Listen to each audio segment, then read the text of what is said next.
already know just where I be, dog. I ain't being cocky, but Philly what I'm reppin'. Watch me check it like it's hockey. I ain't tryna get it twisted. If you get it, then you got me. If you with it, cool. If not, I'll treat you like a Tamagotchi. I'ma let you down point. Yeah, I never disappoint.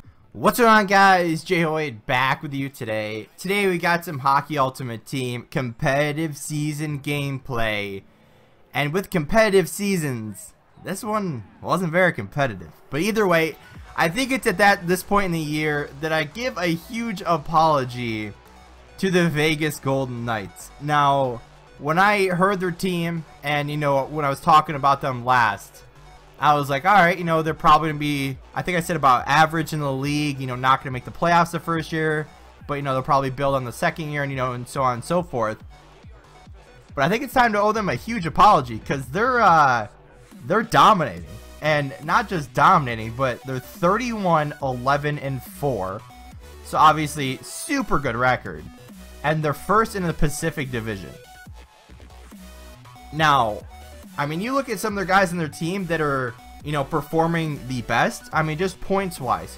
Jonathan Marchessault. Has anyone heard of him, basically, before? Not really. But he seems to be doing alright. He just got a big extension. They'll probably regret that one. But he got a big extension, but he's point per game. Then you got William Karlsson.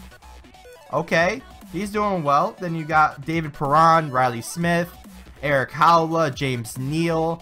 All of them on the most notable guys. Those guys all have like 30+ points each. And it's just like, wow. I mean, these guys are like second, third liners on most good teams. And now they're up in Vegas just doing well. I mean, I gotta give it, though, not just their main players, because they have a lot of like very interesting situation players. But I gotta give it up to their goaltending. And I don't remember who I was talking about this with, but I was like, if Seattle ends up being the next team, or whoever's going to be the next team in the NHL, the 32nd team, they are not going to get nearly as lucky as Vegas did.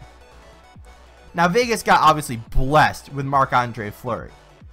But you look at that situation in the NHL right now, who's the next best goaltender tandem that one of them would get taken? You have the only team I can think of is guess who?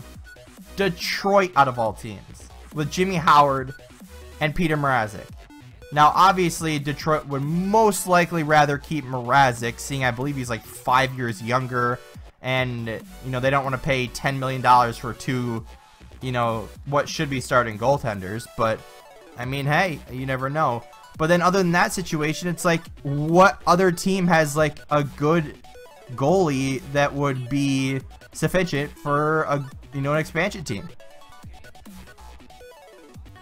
I would legitimately have to go through all of the teams and be like, all right, that's I mean, maybe it'll be Vegas. Maybe it'll be Vegas, to be honest, because their goaltenders right now, Marc-Andre Fleury, obviously he's gonna be the face of the franchise till he retires, or unless they get some superstar.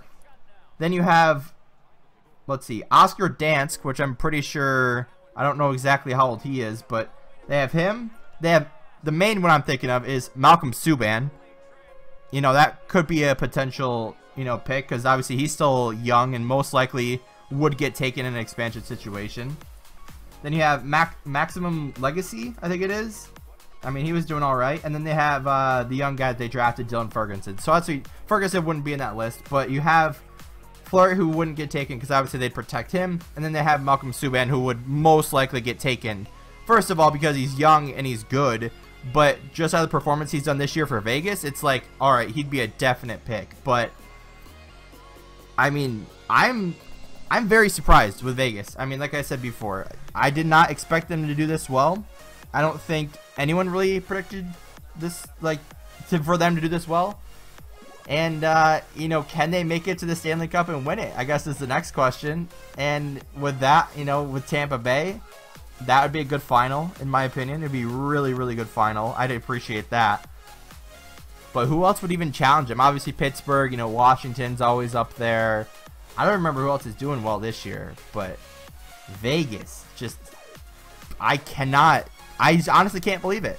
And, you know, with Edmonton struggling in the West, you know, Ottawa, who made it to the, you know, top 2 last year, or top 4 last year, is struggling. You know, Boston's back in the mix now. Washington, New Jersey is another kind of surprise team.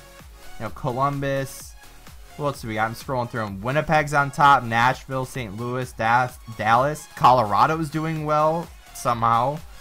You know, Chicago's struggling. Vegas, San Jose, Calgary, you know, LA, Anaheim. Those guys are all, like, in the running.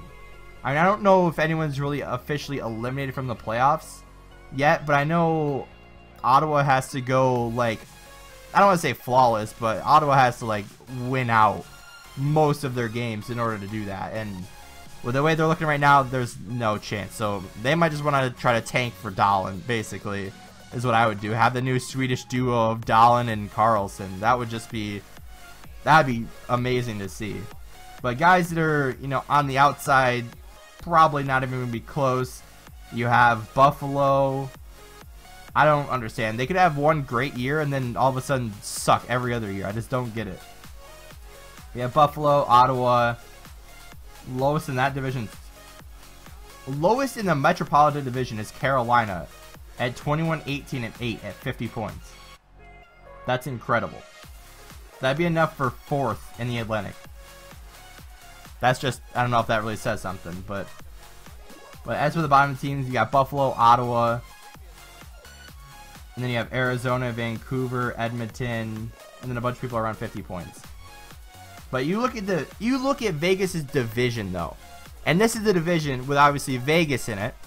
You have San Jose. All right, you know, that's a good opponent. Calgary, which I'm not really surprised about, but kind of surprised about. Then you have LA, who made a complete resurgence this year, in my opinion. Like, I thought they were going to start rebuilding and, you know, just completely remaking that team, but, you know, they stuck together, so, you know, good for them. Then you have Anaheim, that's still in the running. Then Edmonton, who was a top team last year, that is not doing so well this year. You have Vancouver, who's been rebuilding for how long now. Then you have Arizona, who's always been bad. I mean, I don't remember the last time they've actually done well, to be honest. Like, that's like, to be like, that's completely honest. Like, I don't remember the last time Arizona did well. I mean, obviously they changed from Phoenix, but even then, that's, I mean, that's an interesting division, but I mean, they're doing everything. I mean, they're 18-2-2 at home, so obviously you're doing that right. And then on the road, they're 13-9-2. So I don't know what Vegas is doing, what they're feeding them in Vegas or on the road or what, but, you know, I apologize, Vegas. I mean, if you're going to keep crushing like this, I might have to, you know, say the same thing about Seattle when they come in, or, you know, whoever the next franchise is going to be. But just, wow, Vegas. You really surprised me this year. So, you know, good for you guys. Hopefully you can, you know, continuously, you know, make some wins and hopefully not destroy your first, you know, I guess, debut experience with the league. So, you know what? On that note, guys, I think I'm going to wrap it up here. If you guys did enjoy, hit that like button down below. If you haven't already, hit the subscribe button. As always, guys, we'll see you next time. I want you forever, even when we're not together. Scars on my body so I can take you wherever. Like, I want you forever, even when we're not together. Scars on my body, I can look at you and never